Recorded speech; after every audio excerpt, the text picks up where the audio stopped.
असे करत बागायत असलेला व्यक्ती ज्या वेळेस वय झालं त्यावेळेस त्यांच्याकडे औषधोपचारासाठी पैसा नव्हता. मला कल्पना नसेल. कन्स्ट्रक्शन कंपनी असलेला व्यक्ती औषधोपचारासाठी त्यांच्याकडे पैसा नव्हता. त्यांनी आपलं आयुष्य पती पत्नीने फक्त केवळ आणि केवळ एका गोष्टीसाठी दिलं की आमचा बहुजन समाज शिकला पाहिजे. एका उद्देशासाठी शिकला पाहिजे. विरोध काय झाला? किती विरोध केला?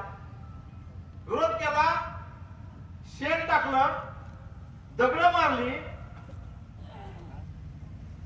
आणि याच बरोबर त्यांच्या हत्येचाही प्रयत्न केला. जर लहुजी वस्ताद साळवेंच्या तालमीमध्ये फुले शिकले नसते तर कदाचित त्याच वेळेस